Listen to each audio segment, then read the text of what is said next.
So let's look at this one together.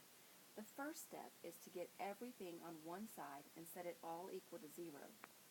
So I'm going to, it doesn't matter what side that you move everything to, but what I see is I see that I've got the x cubed and the x squared already on one side, and the biggest exponent is the coefficient of the biggest exponent is already positive, which is what we need whenever we factor.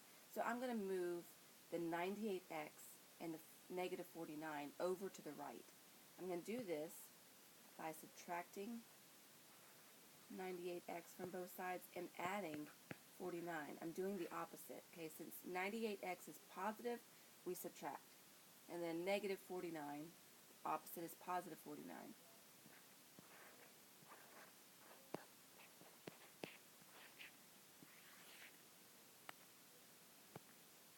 Okay, so now what I have is 0 equals 2x cubed minus x squared minus 98x plus 49. Okay, at this point, I'm going to use factor by grouping, and that's because there are 4 terms. So we're going to factor by grouping. And factor by grouping, you split the groups into 2. Okay, the first 2 terms and the second 2 terms.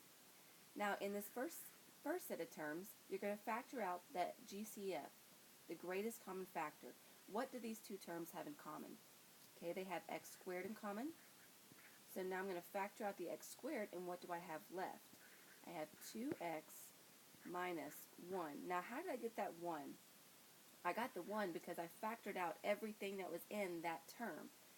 So I have to have something there. I can't just write a 0 because that's not accurate.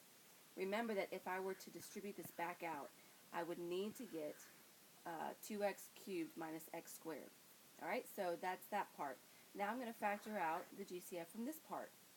Okay, so this is going to be a negative 49. And the reason that I factor out a negative is because that that first sign is negative. Anytime that first sign is negative, just go ahead and factor out the negative.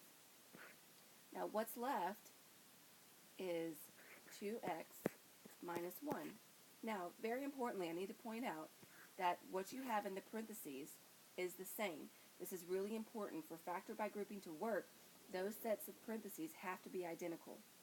So what I like to do now is this is me personally, this is how the logic or how I do it. I write what's in the parentheses, I cross off the parentheses, and now I look to see what's left.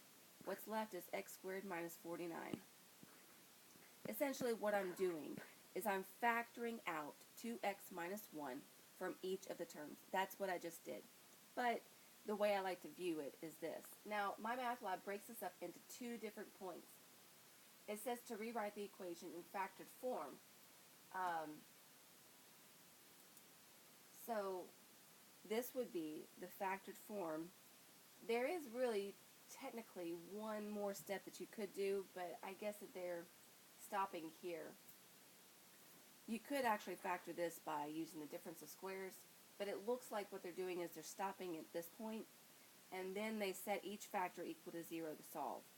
So let's set each factor equal to 0 and solve. So we have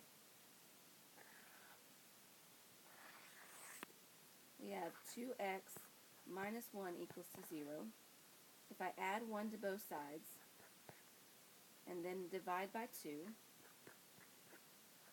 okay, and then I have x squared minus 49 equals to 0. If you add 49 to both sides, okay, and the opposite of squaring is to take the square root. So I'm going to take the square root of both sides, and when I do that, I get a plus or minus. Anytime you're taking the square root, you always have a positive option and a negative option. And take the square root of 49, and that's 7. Okay, so we have 3 possibilities. We have 1/2, a positive 7, and a negative 7. Okay, I hope that helps.